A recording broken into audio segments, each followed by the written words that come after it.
That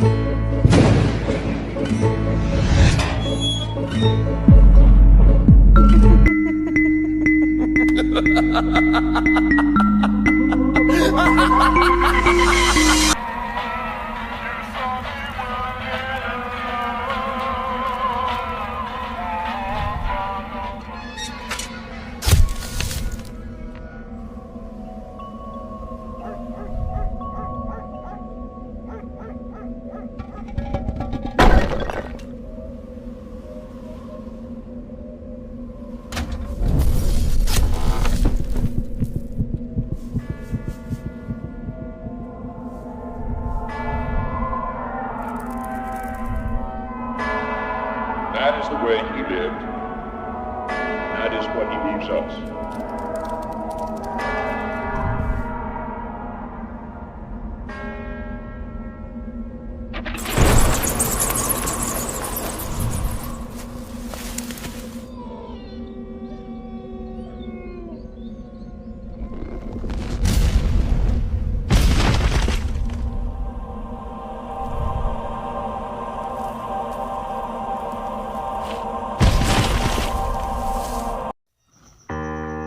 new Karachi Shafiq موڑ کے پاس 2001 میں ہم نے ایک کرایہ کی جگہ پر نیو فیکٹری کا سٹارٹ لیا تھا۔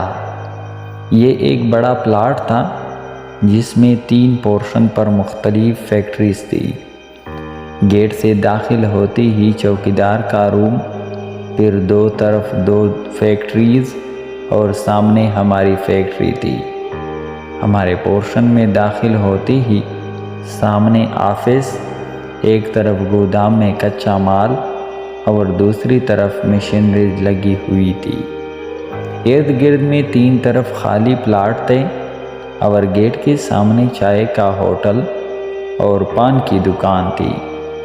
ہمارا نیا کام تھا تو اکثر وہی سیمپلنگ وغیرہ بنواتے تھے اور اکثر دیر رات تک وہی بیٹھے رہتے، کھانا چائے سگریٹ کے دور میں چلے تھے۔ ایک رات قریب 10 سوا 10 پر لڑکے کو کھانا اور چائے سگریٹ لینے بھیجا ہوا تھا کہ اچانک بارش ہو گئی۔ تھوڑی دیر بعد کھانا آ گیا تو سب ساتھ مل کر کھانے لگے۔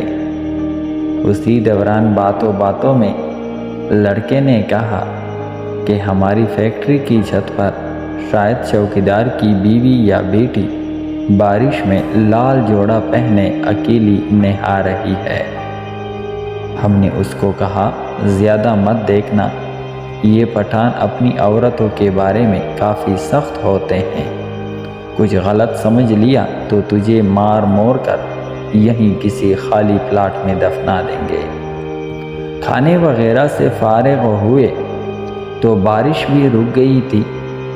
ہم سب گھر کے لیے نکلنے لگے۔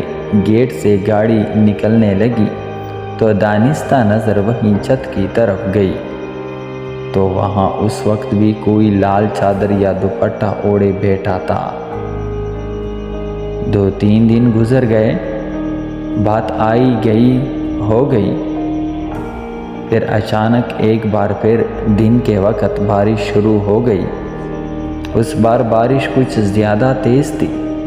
ہمارے پورشن میں گودام والی طرف چھت سے پانی آنے لگا تو ہم نے جلدی لوڈر سے مال سائیڈ میں کروایا اور لڑکے کو چوکیدار کے پاس بھیجا کہ اوپر چھت سے پانی آ رہا ہے تو ہم کو اوپر جا کر پلاسٹک بچھانا ہے تاکہ پانی اندر نہ آئے۔ مگر وہ لڑکا واپس آ کر کہنے لگا کہ چوکیدار تو کہہ رہا ہے کہ اوپر جانے کا کوئی راستہ نہیں، آپ خود کسی سیڑھی کا بندوبست کر لیں۔ ہم کو فوراً وہ چھت پر بیٹھی عورت یاد آ گئی تو میں خود چوکیدار کے پاس گیا اور اس سے کہا کہ جہاں آپ کی فیملی رہتی ہے ہم اس طرف سے چلے جاتے ہیں۔ چوکیدار حیران پریشان کہنے لگا، ہماری تو فیملی گاؤں میں ہے، چھت پر تو کوئی نہیں رہتا، نہ ہی کوئی راستہ ہے تو عورت کہاں سے آ گئی؟ کل قصہ ادھورا رہ گیا تھا اور آج پورا کر رہا ہوں۔ جیسا کہ کل بتایا تھا کہ چوکیدار نے جب بتایا کہ اوپر چھت کا راستہ نہیں اور کوئی رہتا بھی نہیں تو وہ سن کر ہم خوفزدہ تو ہوئے، مگر بارش کا پانی چھت سے آ رہا تھا، اس کو روکنا بھی تھا، تو برابر پورشن والوں سے سیڑھی لے کر لڑکوں کو بھیجا کہ چھت پر خیال سے جا کر پلاسٹک شیٹ بچھا آؤ۔ وہ اوپر گئے اور واپس آ کر بتایا کہ چھت پر کچھ کچرا تھا جس سے پانی جمع ہو کر نیچے فیکٹری میں آ رہا تھا۔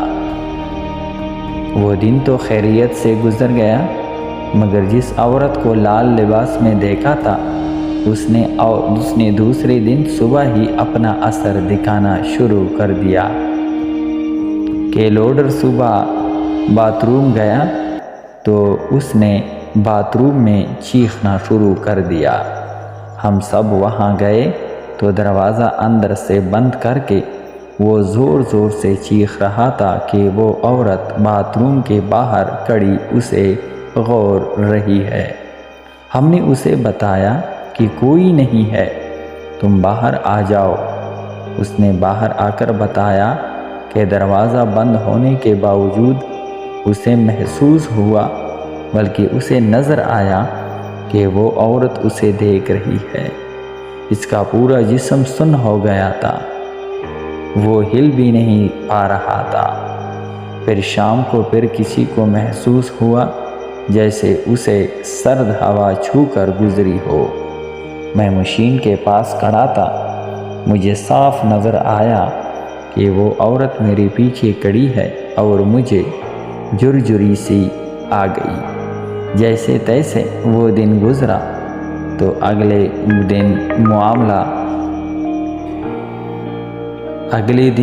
معاملہ زیادہ خطرناک ہو گیا۔ ایک اور لوڈر گودام میں گیا تو اس نے کسی کو اپنے اوپر چھلانگ لگاتے دیکھا۔ وہ ڈر کر پیچھے ہوا تو لوڈنگ کی ٹرالی سے ٹکرا کر اپنا سر پھاڑ بیٹھا۔ اسے کلینک سمجھا کر بھیجا کہ کچھ الٹی بات نہ کریں ورنہ لوگ مذاق بنائیں گے اور پھر گھر چلا جائے۔ اب معاملہ زیادہ خراب تھا تو ہم نے بھی فیکٹری بند کی اور جس بروکر سے یہ جگہ لی تھی اس کے آفس پہنچ گئے۔ اسے سارا قصہ سنایا کہ اب یہاں کام کرنا مشکل ہے، مشینز وغیرہ کہیں اور شفٹنگ کرنا آسان بھی نہیں اور خرچہ بھی کافی ہو جائے گا۔ بروکر نے توقع کے برعکس بات توجہ سے سنی اور کہا کہ مجھے اس بارے میں کچھ معلوم ہے، مگر کبھی کسی پر ایسا حملہ وغیرہ نہیں ہوا۔ ہم نے اس سے ہی صبا سنیما کے قریب ایک اور جگہ کی بات کی۔ پھر اس نے اس لڑکی کے بھوت یا روح کی کہانی جو اس نے 4-5 سال قبل سنی تھی وہ بتائی کہ ہمارے فیکٹری کے پلاٹ کے پیچھے خالی پلاٹ میں کچھ لوگ شام کے وقت ٹرکوں سے اسمگل شدہ مال اور شراب وغیرہ کاروں میں بھر کر منتقل کرتے تھے کہ ایک روز اس پلاٹ کے سامنے کچی آبادی سے ایک لڑکا جس کے 2 روز بعد شادی تھی، وہ اپنے دوست کے ساتھ حجام کے پاس بال بنوانے کے لیے نکلا تو ان گاڑیوں میں سے کسی ایک کار نے اسے ٹکر مار دی۔ لڑکا اور اس کا دوست ان سے الجھ پڑے تو خالی پلاٹ میں جہاں ٹرک کھڑے تھے ان لوگوں نے ان کو پکڑ کر خالی پلاٹ میں لے جا کر تشدد کیا، جس سے دونوں ہلاک ہو گئے اور ان کو وہی چھوڑ کر بھاگ گئے۔ لڑکوں کے گھر والے 2 دنوں تک انہیں ڈھونڈتے رہے اور پھر ان کی لاشیں وہاں سے ملی۔ یہ خبر سن کر دلہن کا بھی بارات فیل ہو گیا۔ کہتے ہیں یہ وہی لڑکی ہے جو ان تینوں پلاٹس کے اطراف اپنے دولہے کے قاتلوں کو ڈھونڈتی پھرتی ہے۔ ہم نے وہ جگہ چھوڑ دی اور پھر کبھی مڑ کر اس روڈ کی طرف بھی نہیں گئے۔